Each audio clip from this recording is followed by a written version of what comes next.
sepse do jetë juve se janë disa nga emrat potencial për ta marrë drejtimin e Partisë Demokratike, nëse do vi ky moment. Kur shpallën listat e kandidatëve në zgjedhjet parlamentare në mars, mos gaboj, në fund të marsit, unë kam vendosur disa emra të cilët mendoj që mund të kandidojnë.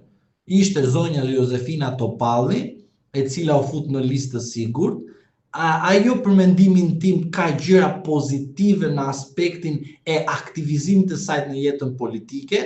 Pra, çfarë do të thotë? Zonja Topalli ka qenë kryetare e parlamentit. Çfarë korrupsioni apo si ka bërë ajo korrupsion, nuk mund t'i gjejnë dot. Edhe sikur duan t'ja bëjnë, se në Shqipëri jemi, këtu të nxjerrin edhe gjëra pa qenë, po t'i nxjerrin, thjesht sapo të bëhet ai PR-i i andi reklamit. Por në aspektin politik, ajo u largua sepse largoi Lulzim Basha. Plus kësaj, ajo nuk dogji mandatet, sepse nuk kishte deputete. Ajo u oq nga partia sepse Lul Basha kishte plan që të pastronte të gjithë të Berishës, apo më mirë të gjithë të vjetrin, që ai të sundonte brenda dhe urdhëroi kush është rezultati, që Partia Demokratike është nga humbje në humbje, nga opozitë në opozitë dhe nuk ka më fitore dhe po bëhet si shoqat.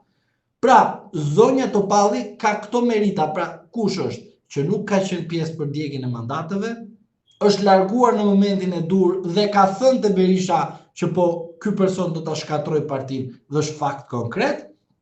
Dhe ajo tjetra është që ka qenë kryetar i parlamentit dhe nuk ka indicie korrupsioni.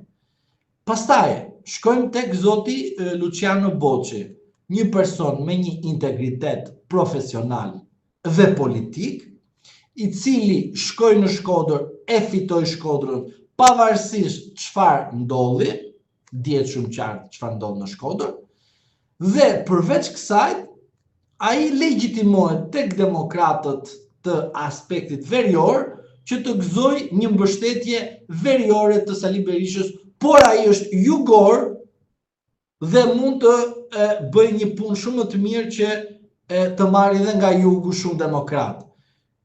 Kjo do të thoja do të ishte një ndër skenaret më të mira që Partia Demokratike të udhëtojë dhe gjatë një mandati të ardhshëm në opozit në pjesën jugore të Shqipërisë, nga një kryetar jugor.